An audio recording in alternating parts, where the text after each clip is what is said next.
Hello दोस्तों, तो कैसे हैं आप सब। मैं उम्मीद है आप सब बहुत अच्छे होंगे और स्वस्थ होंगे, मस्त होंगे। तो चलिए आज हम आप सबको तो देखिए आज सबको समझाने जा रहे हैं आप सबको जो कि जीव विज्ञान यानी बायोलॉजी। ठीक है, बायोलॉजी समझाने जा रहे हैं जो रेलवे में पूछे जाने वाला क्वेश्चन, जैसे कि ग्रुप डी, एएलपी, एनटीपीसी। ठीक है, ये सब रेलवे में जितना भी एग्जाम होता है इस सब में साइंस पूछता है, जो कि आप लोग को क्लास 10th का ही पूछेगा। ठीक है, तो ये क्लास 10th का क्वेश्चन हम अपने यूट्यूब चैनल पे बहुत बेहतरीन तरीका से आप सबको समझाने का प्रयास किए हैं। तो आप सब वीडियो को कंटिन्यू देखिए और रेगुलर देखिए, यानी अपलोड कर रहे हैं तो आप लोग वीडियो को डेली देखिए, तब आप लोग को समझ में अच्छा से आएगा। ठीक है, जिसमें हम आप सबको आज समझाने जा रहे हैं 50+ क्वेश्चन। कितना? 50+ क्वेश्चन, जो कि टोटल बायोलॉजी है। ठीक है, ये 50+ क्वेश्चन है जो सब बायोलॉजी है। और ये इसको इतना अच्छा से समझाएंगे कि आप लोग को ऐसा फील होगा कि हम क्वेश्चन को रट्टा मार लिए हैं। ठीक है, तो चलिए स्टार्ट करते हैं।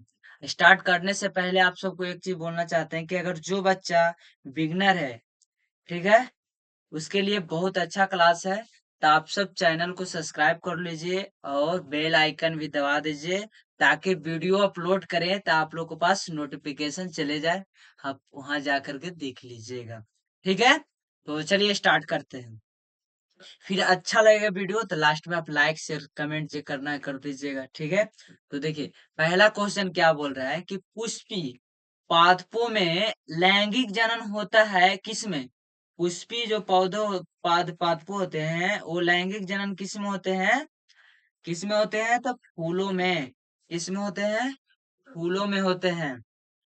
ठीक है, तो देखिए आपको इस चीज के बारे में बताते हैं थोड़ा सा, यानी पौधों में फूल ही है वह क्या? तब प्रजनन अंग होते हैं, जहां नर और मादा युग्मक बनते हैं। जहां क्या होता है? नर और मादा युग्मक बनते हैं।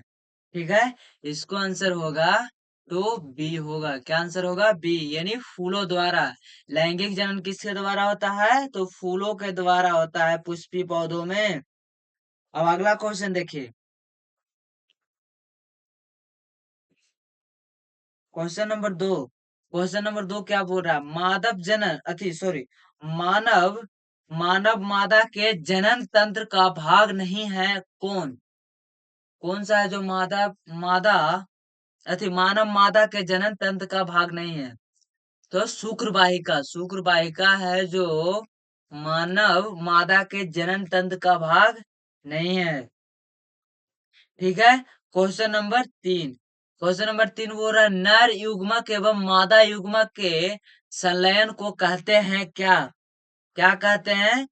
तो देखिए इसमें तो क्वेश्चन में नहीं दिए आंसर, सॉरी ऑप्शन में गलती लिखा गया। क्या हो जाएगा? तो निषेचन होगा। क्या होगा? निषेचन। तो देखिए यहाँ पे लिख देते हैं, यहाँ पे लिख दे रहे हैं, आप सब समझ लीजिएगा। इसको काट देते हैं ऑप्शन को। अरे यार ऑप्शन में तो बोला, ऑप्शन में दिए हैं कोई और को लिखा गया होगा। ठीक है,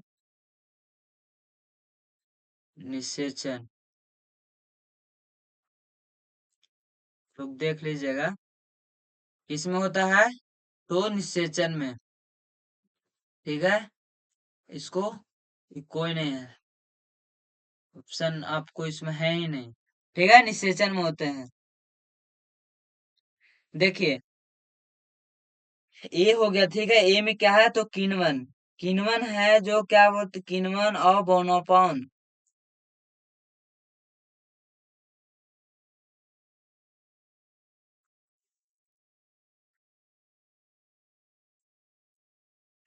देखिए आप लोग को एक चीज समझाते हैं कि नर युग्मक और मादा युग्मक। ठीक है, तो नर युग्मक और मादा युग्मक शुक्राणु और अंडाणु के मिलने की प्रक्रिया को क्या कहते हैं? तो निषेचन, जो कि यहाँ पे लिख दिए हैं निषेचन। ठीक है, ये आपको आंसर में दिया हुआ है। Question number 4। क्वेश्चन नंबर 4 देखिए क्या बोल रहा है। निम्नलिखित में से कौन एक लिंगीय पादप का उदाहरण है? इसमें से कौन है जो एक लिंगीय पादप का उदाहरण है? आप देखिए, ये क्वेश्चन आपको पहले भी हम समझाए थे, जो कि आप लोग अगर प्रैक्टिस सेट साइंस वाला देख रहे होंगे तो इसमें उसमें समझाए थे, जो कि कौन सा है? तो पीपल, बात सॉरी पपीता। क्या है? तो पपीता है जो एक लिंगीय पौधा है। आगे देखिए क्वेश्चन नंबर 5। मुकुलन द्वारा जनन किसमें होता है?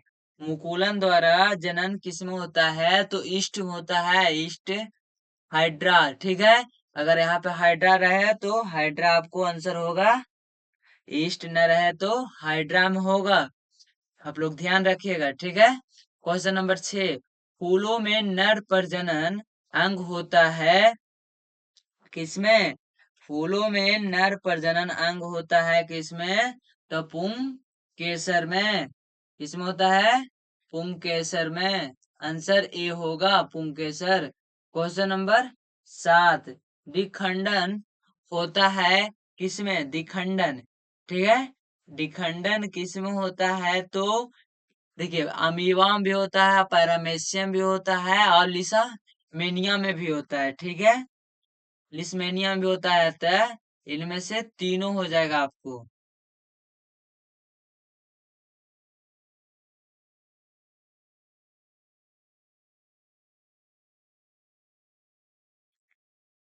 ठीक है, तीनों होगा।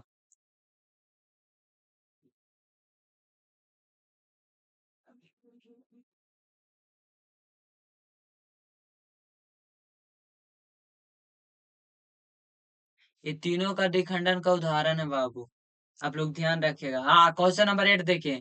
निम्न में मानी इनमें से किस जीव में बहुविखंडन होता है? इनमें से कौन सा जीव है जिसमें बहुविखंडन होता है? किसमें होता है? किसमें होता है जी? इसमें से कौन सा जीव है जिसमें क्या होता है? तो बहुविखंडन होता है। सही है, तो जल्दी से फिर आंसर दे रहा है। देखिए, किसमें होता है? तो मलेरिया परजीवी में होता है, सॉरी मलेरिया परजीवी में होता है, ठीक है। तो देखिए, यह है जो बहुविखंडन द्वारा प्रजनन करता है। जहाँ एक ही जनक कोशिका कई संतति कोशिकाओं में विभाजित हो जाती है। आंसर क्या हो जाएगा? तो आंसर सी होगा। क्वेश्चन नंबर 9 देखिए, क्वेश्चन नंबर 9 क्या बोल रहा है? देखिए जल्दी से आंसर दीजिए।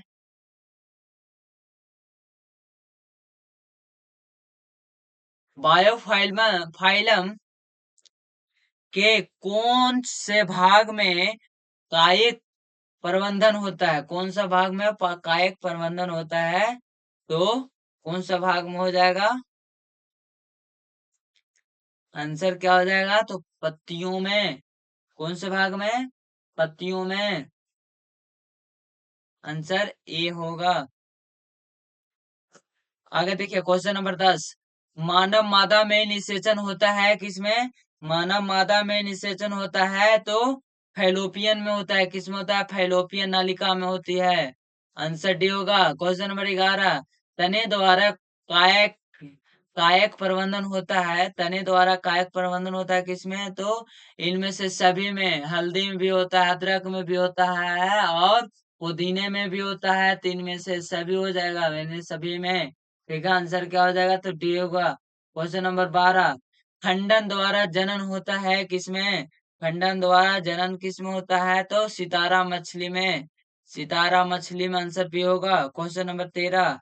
कायक प्रबंधन, हाँ कायक प्रबंधन संभव है किसमें? कायक प्रबंधन संभव है किसमें? तो उपरोक्त, हम्म, कहाँ चल गया? हाँ, उपरोक्त सभी द्वारा, मतलब इनमें से सभी द्वारा, जड़ द्वारा, तन द्वारा और पत्ती द्वारा है, तो उपरोक्त सभी द्वारा।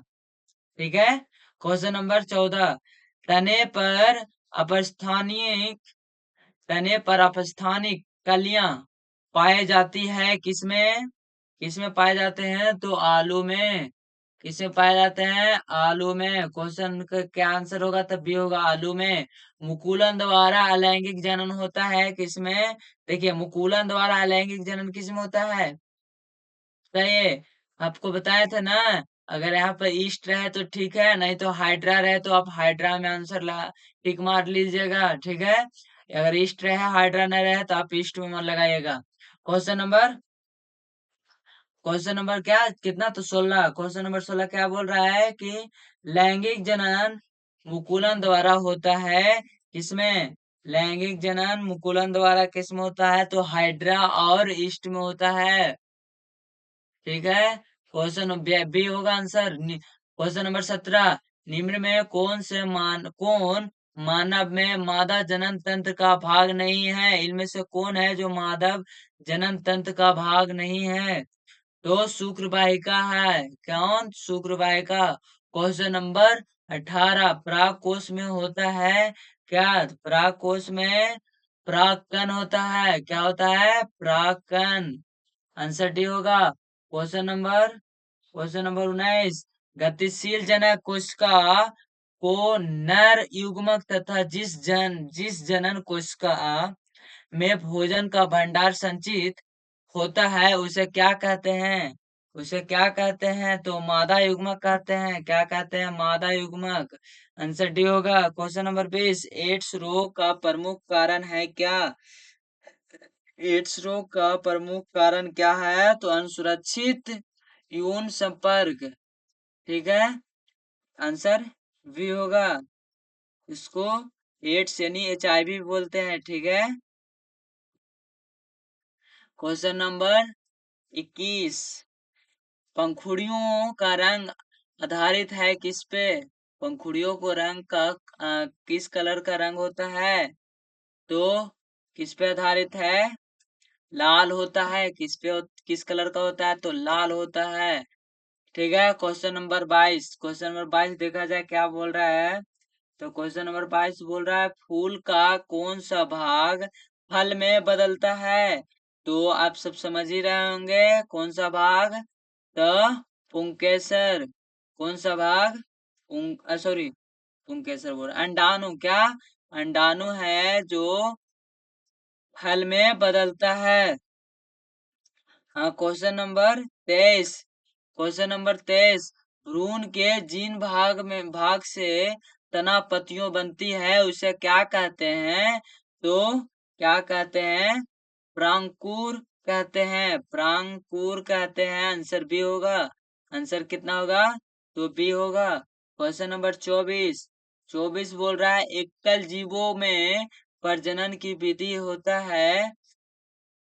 कौन सा विधि होता है? तो खंडन भी होता है, विखंडन भी होता है, बीजाणु संघ भी होता है, यानी ये सभी होता है, ठीक है। आंसर हो जाएगा डी। क्वेश्चन नंबर 25 क्या बोल रहा है? लैंगिक जनन में आवश्यकता होती है किसको? तो किसको होती है? सर केवल सॉरी, नर एवं स्त्री जननगा जननांग दोनों में, मतलब ये नर और स्त्री दोनों में होता है। आंसर सी होगा। क्वेश्चन नंबर 26, पुंकेसर पुष्प का कौन सा भाग जननांग है? जननांग है। पुंकेसर पुष्प का कौन सा भाग? तो नर भाग है जो जननांग है। क्वेश्चन नंबर 27, देखा जाए क्या बोल रहा है। 27 नंबर क्वेश्चन के पुरुषों में यौवनारंभ के लक्षण है क्या? क्या लक्षण है? तो इसको आंसर हो जाएगा ये सभी, यानी दाढ़ी एवं मूछों का उगना, ये एक प्रमुख क्या है? तो द्वितीयक लैंगिक लक्षण है। और कंठ कंठ ठीक है, कंठ का फूटना, जैसे कहीं पे देखते हैं किसी को कंठ होता है जो आगे की ओर थोड़ा सा निकला हुआ रहता है हड्डी, उसी को बोलता है कंठ फूटना, ठीक है। तो यश व यंत्र बढ़ने से आवाज भारी क्या होते हैं? हो जाता है। ये ज्यादा बढ़ता है तो आवाज क्या हो जाता है? तो भारी हो जाता है, ठीक है। क्वेश्चन अथी आगे देखिए फिर क्या है। तो सी में होता है मांसपेशियां का उभार आना, यानी शरीर अधिक संतुष्ट से कंधे चौड़े हो जाता है। ठीक है, तो ये सभी हो जाएगा, आंसर हो जाएगा डी।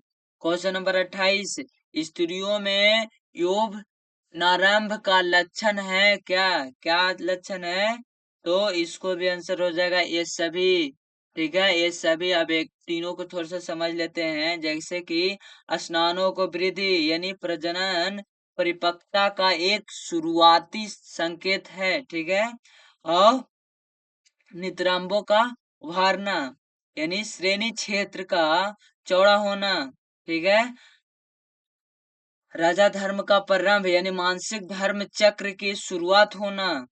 ये आंसर हो जाएगा डी। क्वेश्चन नंबर 29, मनुष्यों में नर जननांग निम्नलिखित में से कौन है?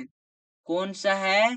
तो ये सभी, यानी देखिए वृषण बोले तो वृषण शुक्राणु और टेस्टोस्टेरोन हार्मोन बनाने वाला प्रमुख अंग है। कौन? तो वृषण।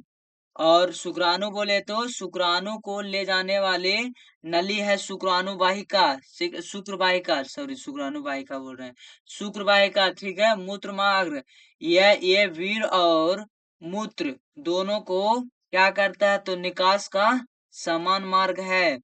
आंसर होगा डी। क्वेश्चन नंबर 30, शुक्राणुओं का मोचन कहाँ होता है? शुक्राणु का मोचन कहाँ होता है? कहाँ होता है?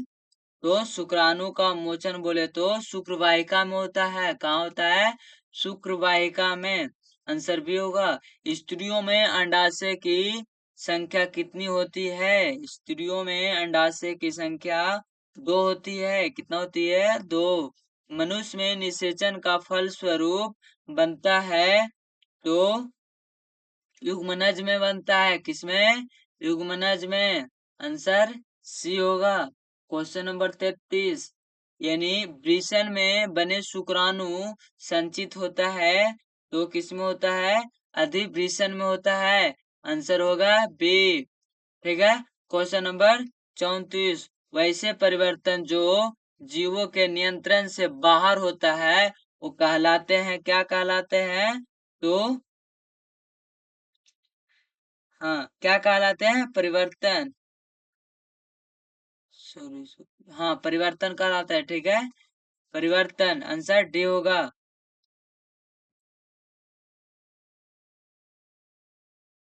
हाँ, आगे देखिए, क्वेश्चन नंबर 35, एक लिंगी पुष्प का उदाहरण कौन सा है? तो पपीता है जो एक लिंगी पुष्प है।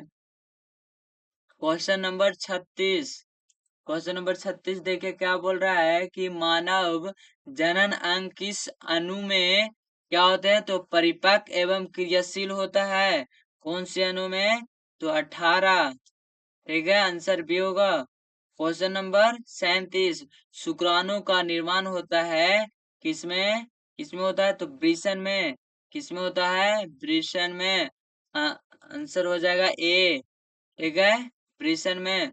क्वेश्चन नंबर 38, क्वेश्चन नंबर 38 देखिए क्या बोल रहा है कि एक गुण सूत्र का पूर्ण जोड़ा पाया जाता है। किसमें? किसमें पाया जाता है? तो स्त्री में। आंसर होगा बी।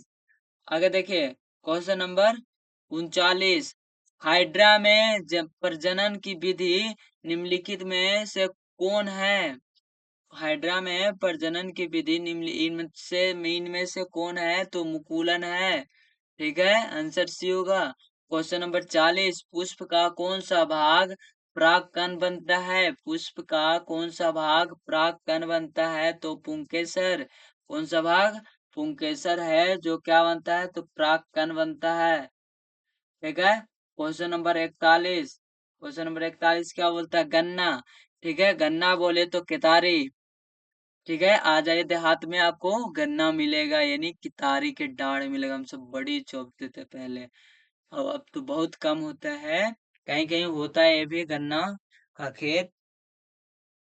ठीक है, कितारी रोपाता है यानी डाढ़ कट कट करके उसको रोपा जाता है। ठीक है, तो गन्ना, गुलाब एवं अंगूर के कृषि में किस जनन विधि का उपयोग होता है? तो किस जनन विधि का उपयोग होता है? तो कायिक कायिक विधि का होता है। ठीक है, आंसर बी होगा। क्वेश्चन नंबर 42, मादा जनन तंत्र में दोनों अंडवाहिकाएं संयुक्त होकर एक लचीली, ठीक है, एक लचीली थैलेनुमा संचारण संरचना, ठीक है, थैलेनुमा संरचना का निर्माण करता है, जिसे कहते हैं, क्या कहते हैं जिसे? तो जिसे गर्भाशय कहते हैं। ठीक है, आंसर सी होगा। क्वेश्चन नंबर 43, माँ के रुधिर में पोषण मिलता है, तो किसमें मिलता है पोषण? तो भ्रूण भ्रूण को किसको मिलता है? भ्रूण को। आगे देखिए क्वेश्चन नंबर 44, क्वेश्चन नंबर 44 बोल रहा है कि माधव मादा में गर्भकाल का समय होता है कितना? तो आप सबको पता ही है कितना होता है, तो 9 महीना। ठीक है, 9 महीना 7 दिन, लगभग 280 दिन होता है। ठीक है, क्वेश्चन नंबर 45, ऋतुस्राव या रजोधर्म का समय होता है कितना?